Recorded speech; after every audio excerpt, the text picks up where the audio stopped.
If only I had it like such and such. Boy, if I had the breaks they had.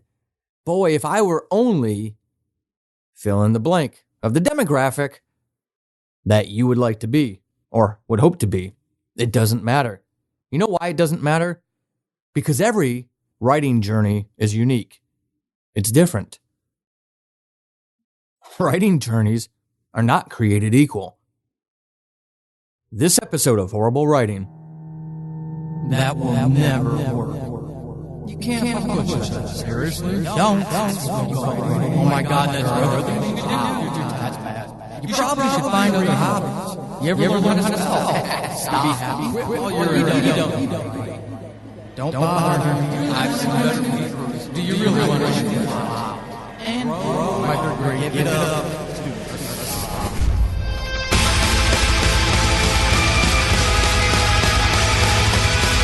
Welcome to Horrible Writing, the rawest, most candid, in-your-face writing show on the interwebs because none of us have time to suck. Let's do this.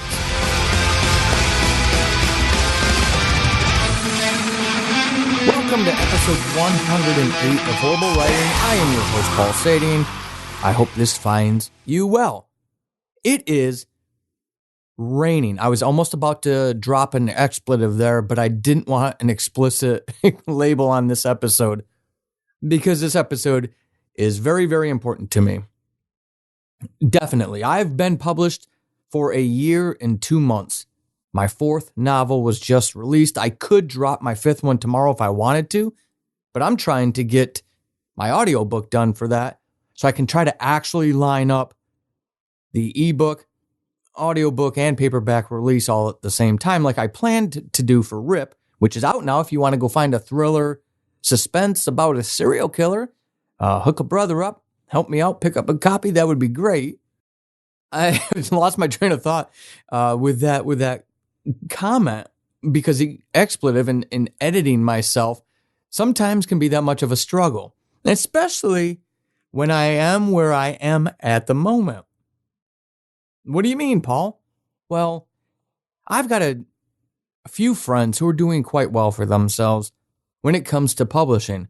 And you all know, I've talked about it a million times on the show, I dream of being a full-time writer. I work very hard at this. Very hard. Currently don't have a job still.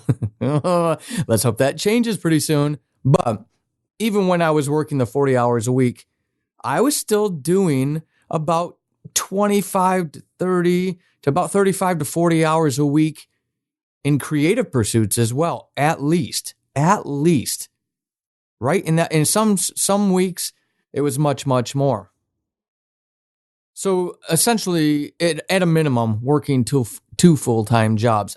I'm that serious about making that living because this stuff doesn't happen by accident. Sure, there are some people who write the great novel the first time out, or we think the first time out, and they just knock it out of the park and, they're an overnight success and the rest of their life is set. Good for them. But for the rest of us, that's a pipe dream. Though it is a dream that a lot of us work toward, with a few of us who just dream. Because deep down, we're really not in any mood to actually do the work that is required to have that kind of success. But one thing I hear over and over and over, and I know this about myself. Look, when I started Atheist Apocalypse all those years ago, back in 2015, when I was just building the team, if you have no idea what that is, no harm, no foul. I've had it off the air for a while now. But it was a satirical comedy audio drama. So a fiction podcast, set in a newsroom, post-apocalypse America, and it's satire. So it was really snarky and sarcastic, and it was a whole lot of fun.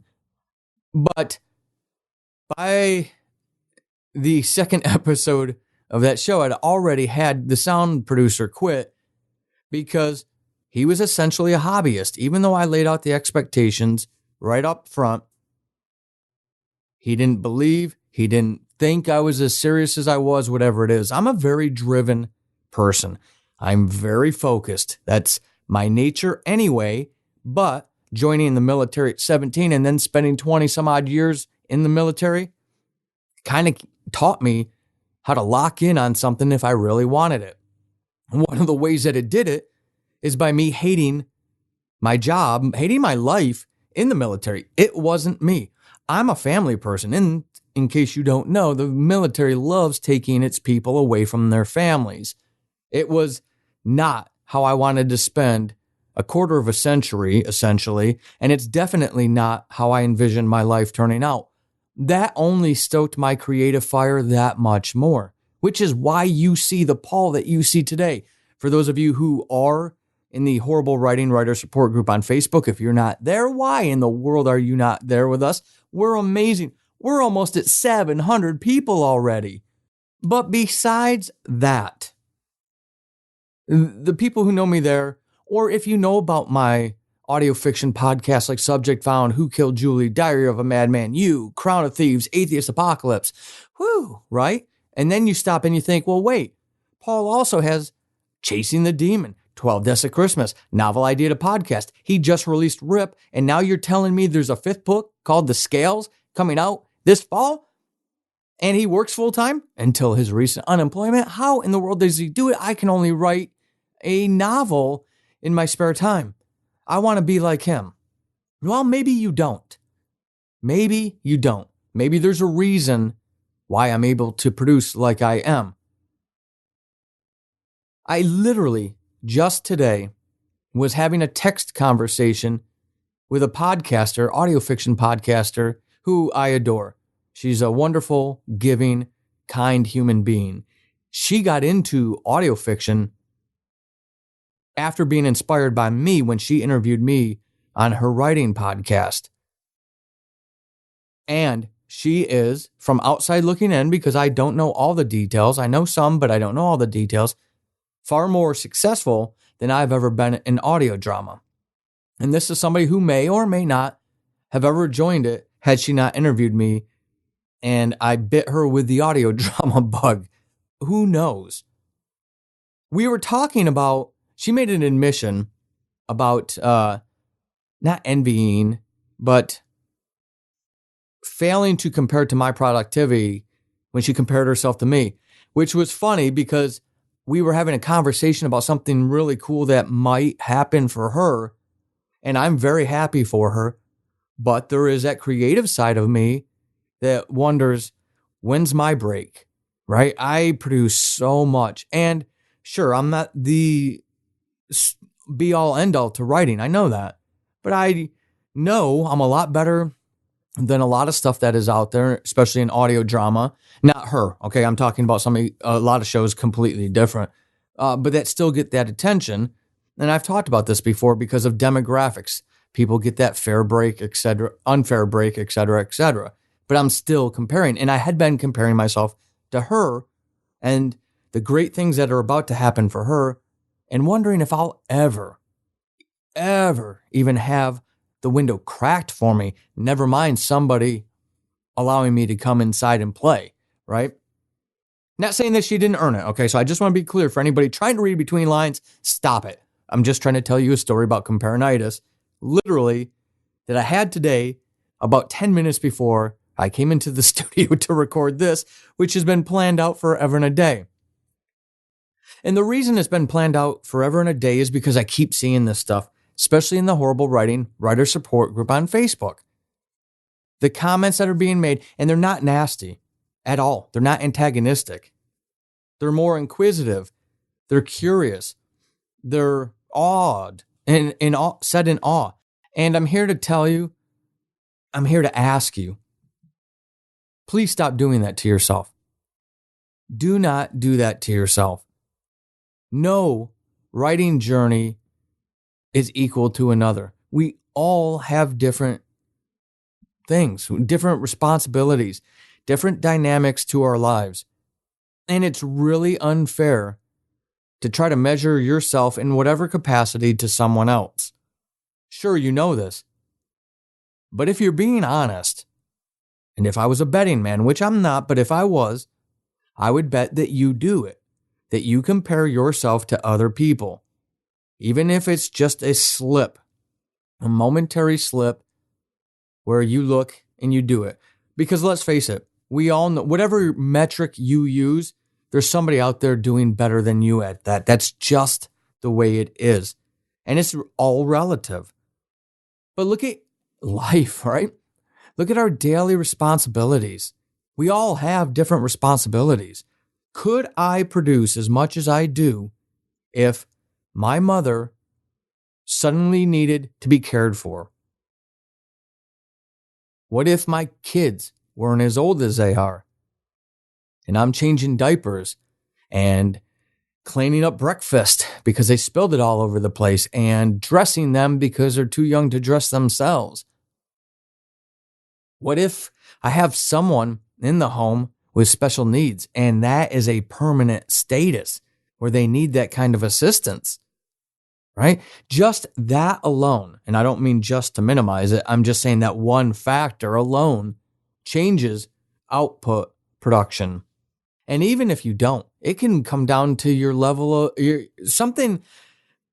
Literally, you don't have those obligations of literal time taking a 3-year-old to the bedroom to get them changed and ready, and they're fighting and they're running around and they're screaming, and you got to drive over to daycare and the traffic there is horrible, right? That is almost an objective thing that we can measure. But what about those more subjective things like our jobs? Throughout my life, my productivity has definitely been a mirror effect of my occupation. The jobs that I really, really, truly despise, my productivity suffers. The jobs that I don't mind, like the current one I had and I hope to have again, my productivity soars because what I'm spending the majority of my waking hours doing isn't something absolutely horrendous, meaningless, trivial, stressful, hostile, toxic, all those things, right? You could be a childless couple or a single person with no other person to be responsible for, and still your productivity may suffer because the fact is, when you hit that office from 9 to 5, you can't stand breathing because it's just that unhealthy for you. Those are realities that we need to face.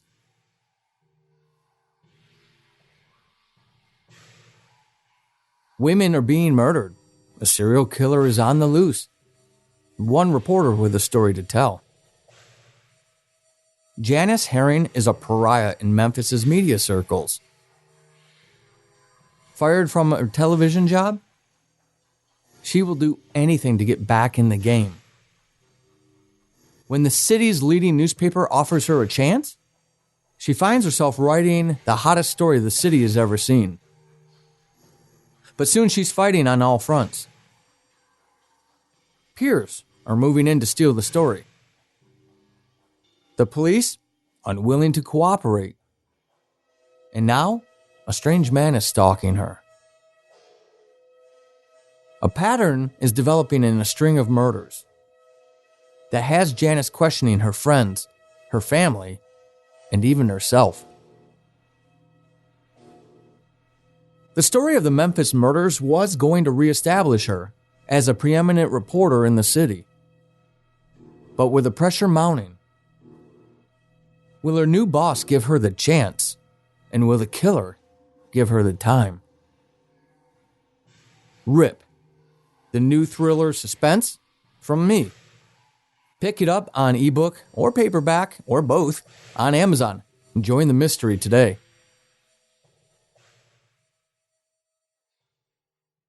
So I know I've been saying this a lot this year, but it really is about mindset. I think mindset is so important and so often ignored. Our mindset will dictate how we react to the reality around us, our world, the way we see things. And it's not easy. It is not as easy as saying, oh, I'm just going to not compare myself to others. Because it's still going to happen. You're still going to have that slip. You're still going to do it.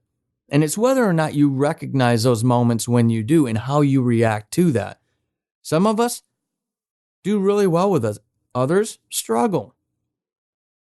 It is an individual challenge.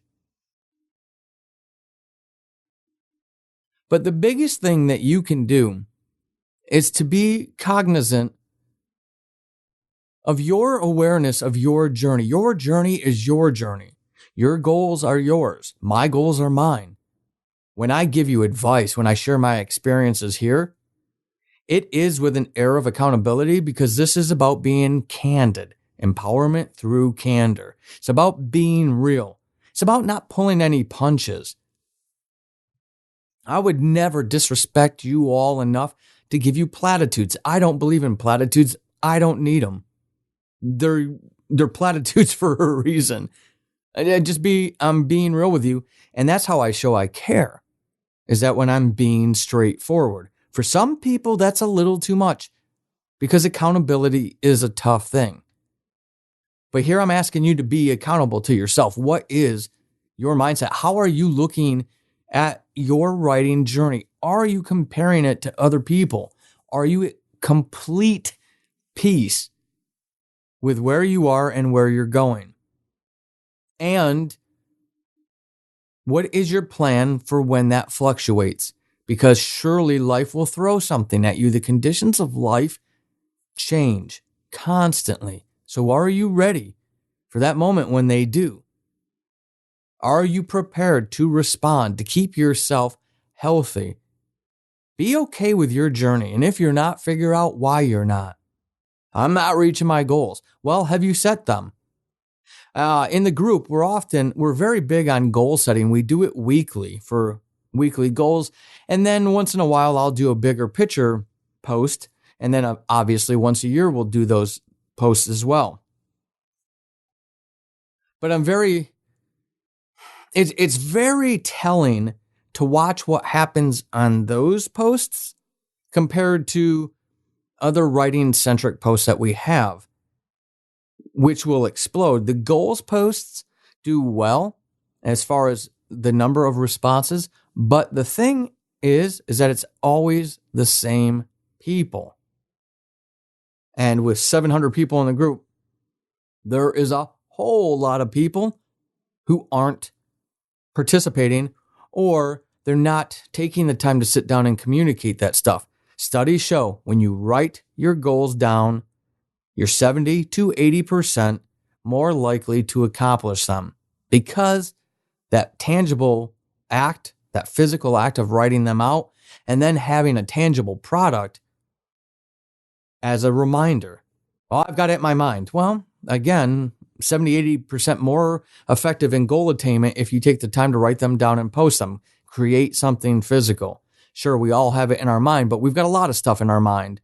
You know, that theory of 7, you can only actually have 7 active things in your mind at one time. And if you've got a life and bills and paychecks and a relationship and all those things, guess where 5-year plans fall, right? They often get pushed out. Taking the time to write that stuff down helps you stay focused, because you have to be at peace with whatever your writing journey is. And if you're not at peace, then it's on you to figure out why. Nobody else is going to do it for you, folks. We have to do these things for ourselves. Why? To sustain, to enjoy. If you're not enjoying your writing, you're doing something wrong. There's a reason why. Take that step back. Hit the pause button. Even somebody like me, as painful as that is to say, even somebody like me has to hit the pause button from time to time. Take care of yourself. Do right by you so that you can enjoy the trip that you're on. Now, before we get out of here, stay tuned after the credits. Everybody, not just patrons, but everybody's going to get the first chapter of RIP as part of this episode. So if you want to check out a thriller, suspense, and what RIP is all about, to see if you'd be interested in picking it up, hang out. I will warn you that it's adult content. It's got naughty words in it and adult themes and violence. So make sure that you don't have any little ears, because it's definitely not appropriate for little ears. I want to give a shout out to Renzi Lee, I'm going to put the advert in this episode as well so you can hear it. This is how I get the transcripts of the show so that others can enjoy the content from myself and from my guests who I interview who can't necessarily listen to podcasts for whatever reason it may be. Having transcripts is an invaluable service that Renzi Lee provides. And I want to make sure that if you're thinking about looking for transcripts for your stuff, make sure that you're checking her out. You've got the contact information and you can get in that nice conversation with her about her services. If you're appreciating this show, and if you appreciate the little bit that I bring into your life, which I hope turns into a lot bit someday, go over and leave a rating and review for it on your favorite podcatcher, please. Those things make a world of difference, and I really, really appreciate those of you who take the time to do it. Go to paulsading.com, click the support tab if you want to support. Even $1 a month gets you access to a lot of exclusives that go outside of just a writing how-to podcast. So definitely go over there and think about joining me there as well. I appreciate each and every patron that I have because these things just wouldn't be possible if it weren't for them. Until episode 109, keep being epic. Transcription by Renzi Lee over at Renzi Lee Freelancing. For fast turnaround times on content writing, transcription, and editing services, email Renzi at renzileefreelancing@gmail.com.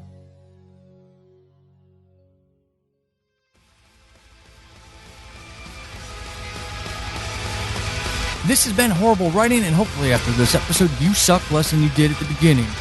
I am Paul Sading, your host extraordinaire. You can find me over on the Twitterverse at Writing Horrible and over at paulsading.com/horrible-writing.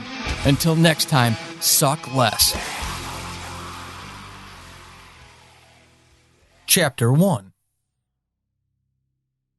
She was being followed. The night was thick with humidity. Memphis's streets shone ink black with wetness. The rain long stopped.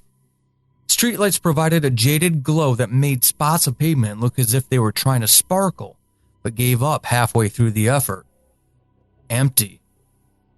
The victim's heels clicked in an idiosyncratic rhythm, a sign of the damage done from the club she should have left hours ago. She tugged at her too short purple skirt that kept raising up beyond the danger point of her mid-thigh. Inside the club, she felt confident, normal, acceptable, and sexy. Back in the world of adults and businesses, being dressed like this made her feel open and unlike a proper member of the Southern community.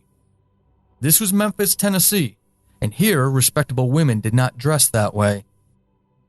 This was big truck country, home of the most audacious outdoorsman store on the planet, a glass pyramid rising above the cityscape.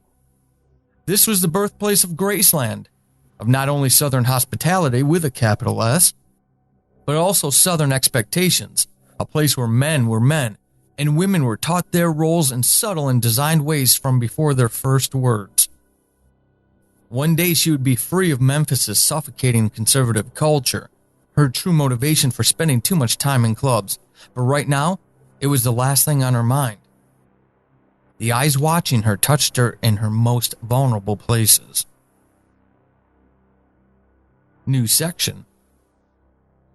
The person hiding in the alleyway also understood Memphis's culture, and for the briefest moment, they wondered if this woman, whose fate was about to change, understood. Stepping outside the place of entertainment on Beale Street would have reminded her that she was a lady, a mother, and cruising the streets of Memphis in search of a taxi in the early morning was unbecoming of all but the dirtiest of women. In the distance, over by the apartments on Vance Avenue, a dog barked. Its call rose into the early morning as if announcing that even a mangy mutt wanted to draw attention to the fact the woman in purple was a dirty whore. No one answered the animal. Only the occasional sound of a car slicing through puddles filled the night. But the victim still hitched her stride and stepped quicker. The heels she wore, tools of a Jezebel, clicked the concrete sidewalk. Tomorrow, the city of Memphis would wake to a new world. Tonight was the overture to the city's violent new beginning. The dirty whore in purple wasn't even first act quality. The killer stepped out from the black alley onto Beale Street, the centerpiece of entertainment and irresponsible joy for the city's sinners.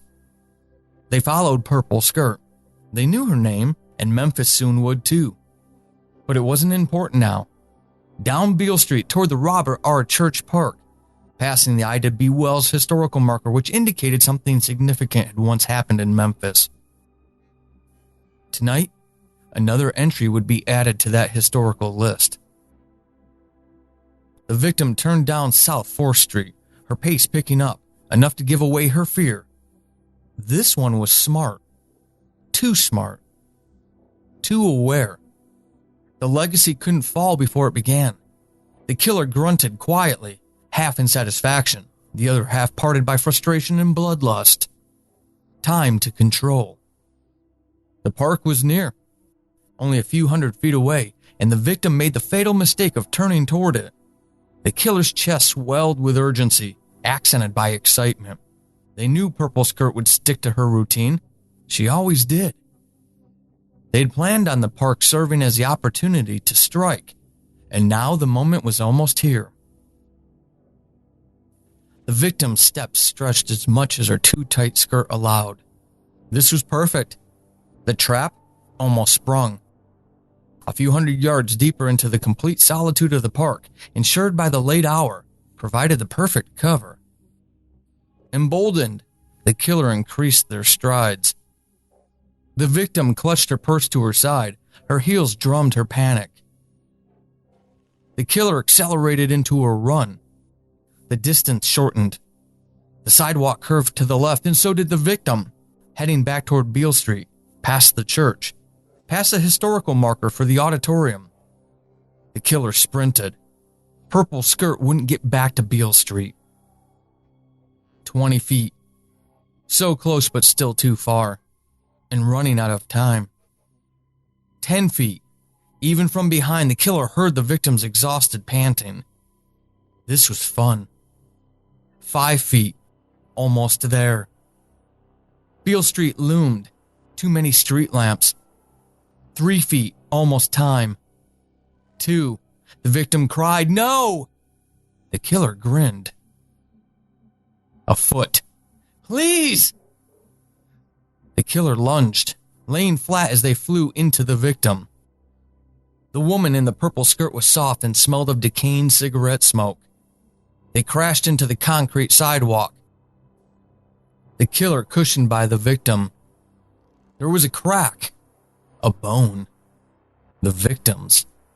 She rolled, trying to escape, but the sprint around the park had exhausted her, and she didn't have much fight left. The white marble arch announcing the park's name stood sentinel for this life and death struggle. It also marked the edge of the park. They were close to the street, too close. The work had to be done fast. The legacy needed to be cemented. Yanking the 8-inch Wusthof stainless steel blade free, the rubberized handle gripped in a fist of steel rage. The rubber would ensure it wouldn't slip even after the whore's blood flowed. Down, the victim screamed as the stainless steel penetrated her flesh. Down, Purple Skirt cried hysterically. This would draw attention. A gloved hand over the victim's mouth muffled her cries. Down. The third stab took the fight out of the woman. Whore. The killer mocked the death of evil. Down. Hey, knock this shit off. A voice, a man's, broke the ecstasy. The killer looked up at a burly figure across the sidewalk and down the street. 30 yards. Only a few seconds to spare. Die, dirty girl. Down. Purple Skirt didn't struggle. She didn't cry out. A shrouded whore. Bloodied. The killer jumped to their feet, taking another look at the witness, cursing their bad luck and unfinished work. They weren't going to get the time they wanted with this first one. But there would be many more. The park, dominated by two churches of different denominations, provided a sanctuary. The killer sprinted between them, through trees and down the sidewalk toward Linden Avenue, remotely aware that the witness was huffing his way to the dead woman in the blackened dress. Blackened to match her soul.